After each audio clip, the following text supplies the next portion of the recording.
今天我们来做一款小点心，准备200克糯米粉，100克粘米粉，加入2克盐，加入200毫升开水，和成一个粉团。糯米粉呢一定要用开水来和，这样子揉出来的粉团呢它才糯，不容易开裂。揉好后是这样子的，然后拿个保鲜膜贴面盖着，醒5分钟。然后我们来准备馅料部分，这是提前剁好的肉末、沙葛、竹笋、豆干，还有香菇，把这一些全部切成小丁。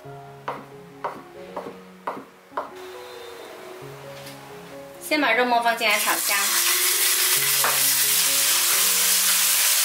炒到变色了之后呢，加入香菇碎，再翻炒一下。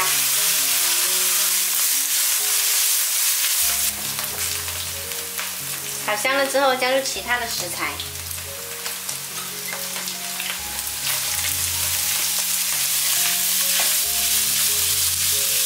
然后来调一下味，加入盐、生抽，还有胡椒粉，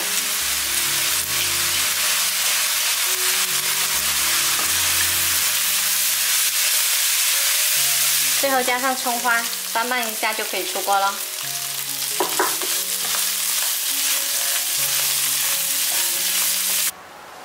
倒出来放2倍用。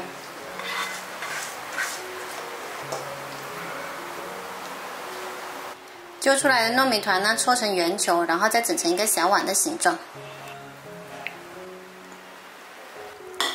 再往中间舀入馅料，尽量装满一点，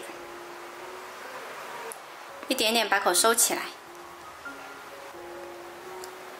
收口的这里多出来一点点，捏掉不要，然后再整圆就可以了。全部做好了，水开上锅，大火蒸6分钟。好了，我们的糯米板蒸好了，蒸好就可以直接吃了。吃起来外皮软糯，内馅咸香。不过我们家呢还会放凉了之后再煎一下，吃着更香。我们来看一下，皮特别薄，馅料饱满，吃的超过瘾。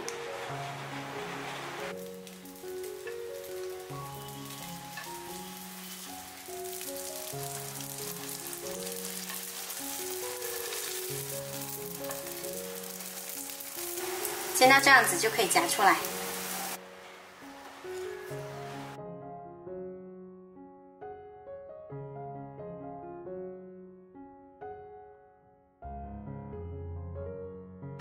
煎了之后，饼皮中间吃起来是酥脆的，边缘软糯，内馅咸香。喜欢的朋友可以收藏起来试一下。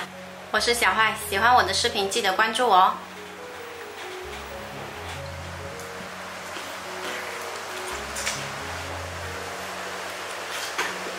好不好吃？好吃。从来不吃糯米做的东西，但是这个很好吃哈。